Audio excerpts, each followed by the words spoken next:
देखते हैं 10th का फर्स्ट पार्ट। क्या 10th में एक ही क्वेश्चन है, तो इसमें f(x) = cos x दिया है, डिफ्रेंशिएट करना है बाई यूजिंग फर्स्ट प्रिंसिपल। तो by using first principal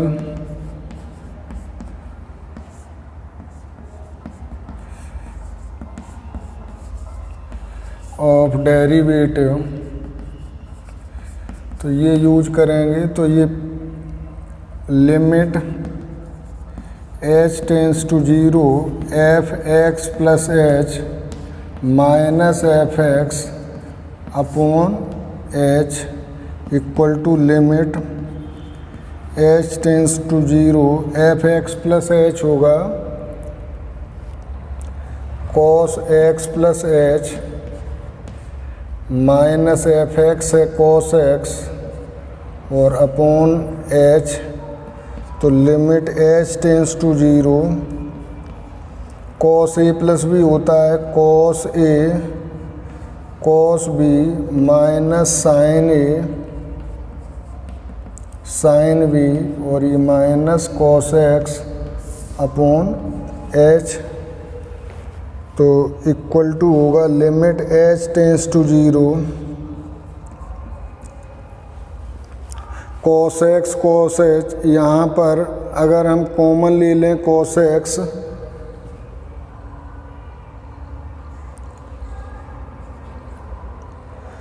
minus cos x common ले लिया हमने, तो ये 1 माइनस cos h हो जाएगा। या cos x ही ले लें तो cos h - 1 cos h - 1 और माइनस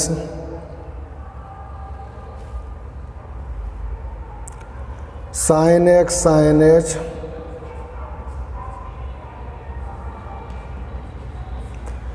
और अपॉन आएगा यहाँ पर h।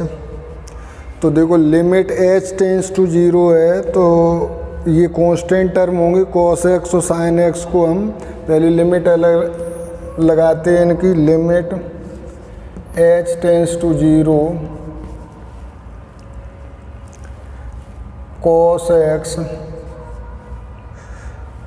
cos h - 1 upon h minus limit h tends to 0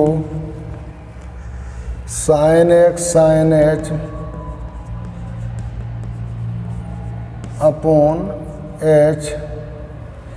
तो कांस्टेंट टर्म cos x बाहर होगा और ये हो जाएंगे limit h tends to 0 cos h - 1 upon h minus sin x बाहर आएगा और ये हो जाएगा limit h tends to 0 sin h upon h। तो equal to cos x into ये होता है 0 माइनस sin x इंटू ये होता है 1। तो यहाँ हम लिख देते हैं equal to 0 minus sin x या माइनस sin x। तो ऐसे लिख सकते हैं f' equal to minus sin x या d/dx cos x is equal to minus sin x। ये होगा आपका आंसर। अब यहाँ लिखना होगा since limit h tends to 0 cos h - 1 upon h equal to 0 and limit h tends to 0 sin h upon h equal to 1।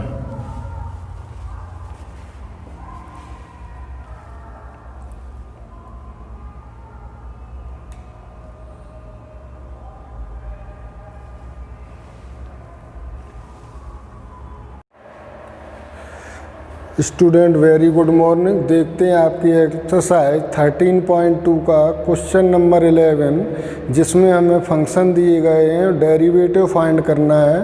तो derivative हम quotient rule से फाइंड कर सकते हैं, प्रोडक्ट रूल से फाइंड कर सकते हैं, चेन रूल से फाइंड कर सकते हैं और फर्स्ट प्रिंसिपल से फाइंड कर सकते हैं। आपको जो भी मेथड आसान लगे, जैसे आप फाइंड कर सकते हैं। तो देखते हैं एक्सरसाइज का question number 11, f(x) = sin x cos x। तो इसमें हमें दिखता है कि दो फंक्शन प्रोडक्ट में दिए गए हैं, तो प्रोडक्ट रूल अप्लाई करते हैं। तो बाय यूजिंग प्रोडक्ट रूल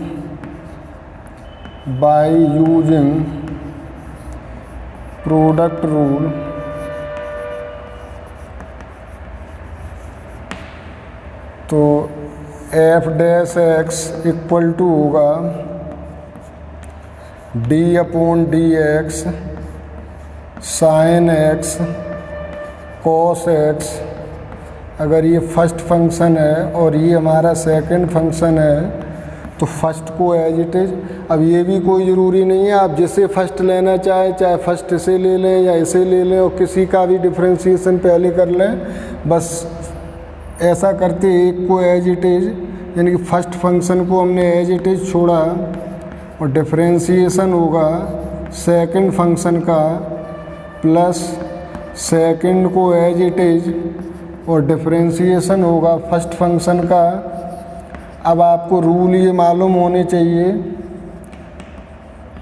तो sin x as it is,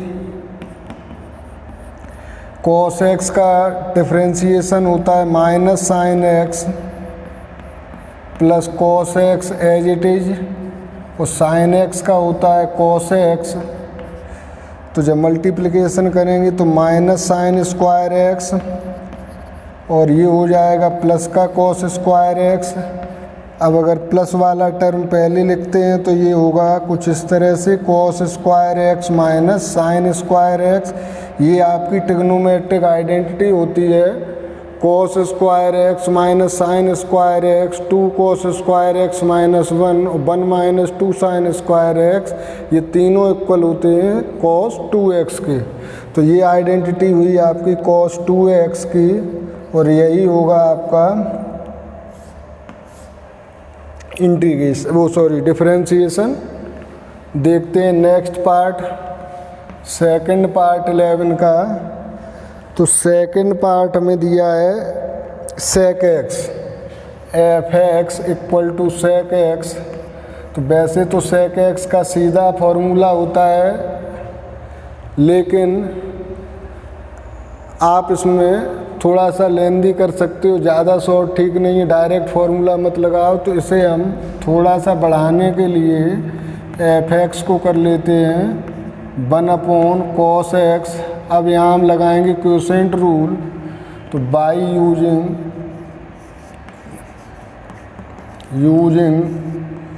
quotient rule,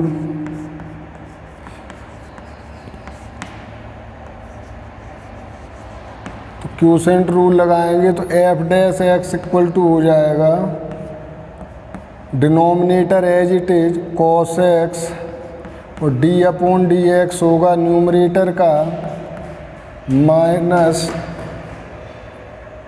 numerator as it is, और d/dx होगा डिनोमिनेटर का, और अपॉन होता है डिनोमिनेटर का होल स्क्वायर, यानी कि cos x का स्क्वायर। तो इसे हम यहाँ पर लिखेंगे 1 का होगा डिफ्रेंशिएशन 0, तो ये हो गया cos x × 0 minus 1 cos x का होगा माइनस sin x, तो माइनस माइनस हो जाएगा प्लस, तो ये हुआ plus sin x upon cos square x। ये 0 हो जाएगा, तो sin x, cos को हम लिख देते हैं cos x × cos x। अब ये ट्रिग्नोमेट्रिक आइडेंटिटी है कि sin/cos tan होता है, तो ये हुआ tan x, और 1/cos sec होता है, तो ये हो गया sec x। तो यही हुआ आपका डिफरेंशिएशन। ये फॉर्मूला होता है कि sec x का d/dx sec x tan x होता है। Note it.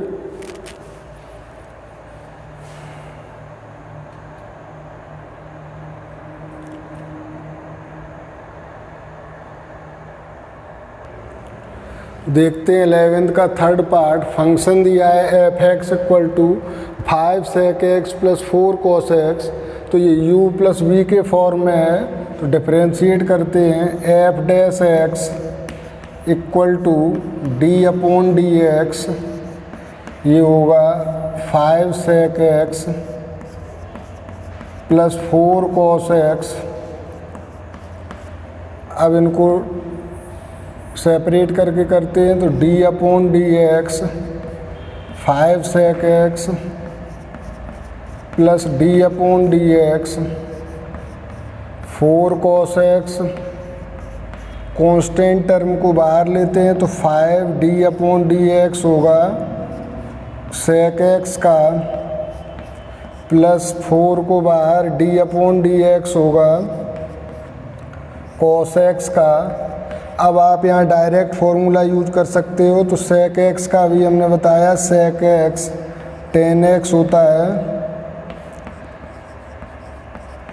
Plus 4 cos x का होता है माइनस sin x, इसीलिए हम माइनस लगा दिया, तो minus sin x।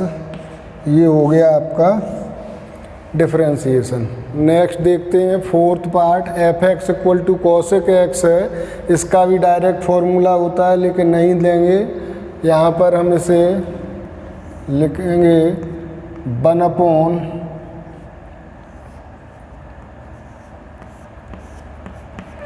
Sign X. Differentiate करेंगे विद रिस्पेक्ट टू एक्स, तो क्वोशेंट रूल अप्लाई करेंगे। यहाँ डिनोमिनेटर को as it is d upon D X होगा न्यूमरेटर का,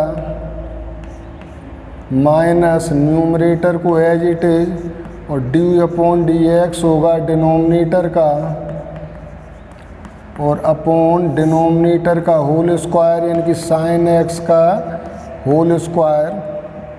तो sine X as it is, 1 का डिफरेंशिएशन होगा 0 माइनस 1 एज इट इज, और साइन एक्स का होगा cos x upon sine square x.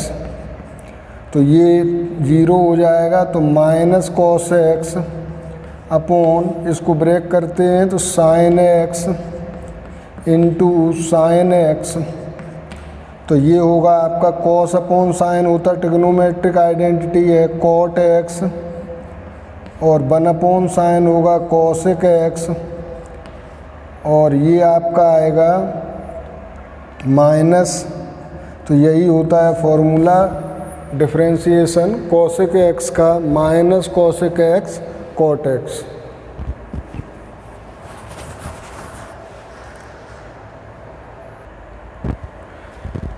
देखते हैं फिफ्थ पार्ट।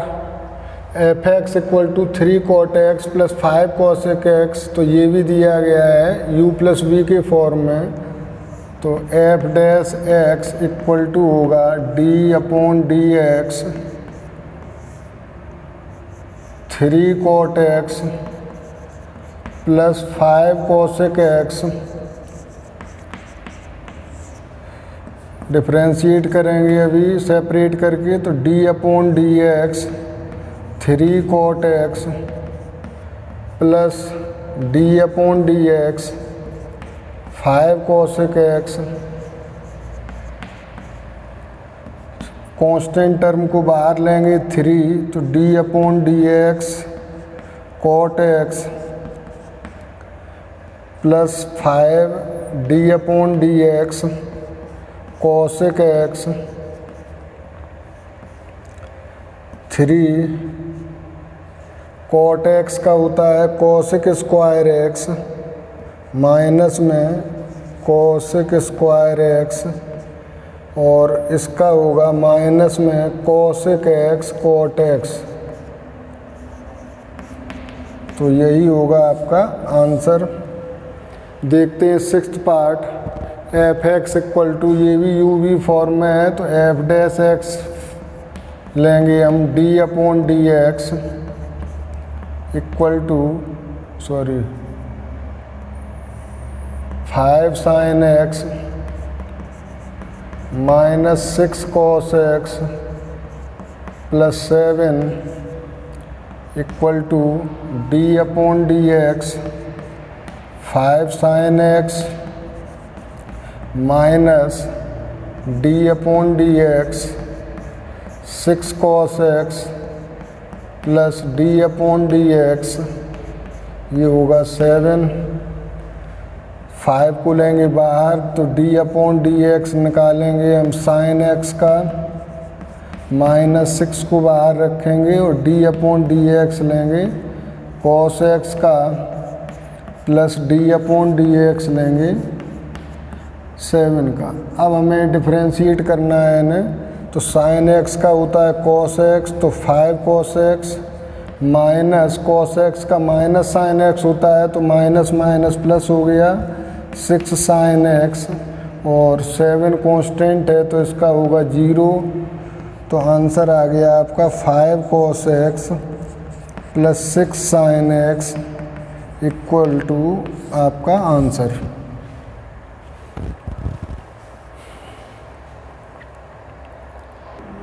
देखते हैं लास्ट पार्ट है इसका 7th, f(x) equal to 2 tan x minus sec x। तो डिफ्रेंशिएट करते हैं, f' इक्वल टू होगा d/dx 2 tan x minus 7 sec x, तो d/dx होगा 2 tan x का माइनस d/dx होगा 7 sec x का। अब आपको कांस्टेंट टर्म बाहर लेने हैं, तो 2 d/dx tan x का माइनस 7 को बाहर रखना है, d/dx होगा sec x का, तो ये हो जाएगा 2 sec square x minus 7 sec x का होता है sec x और tan x, तो यही होगा आपका फाइनल आंसर। इस तरह से ये आपकी एक्सरसाइज कंप्लीट होती है। I hope you do well your exercise by the given formula, quotient rule, product rule और चेन रूल। Thank you.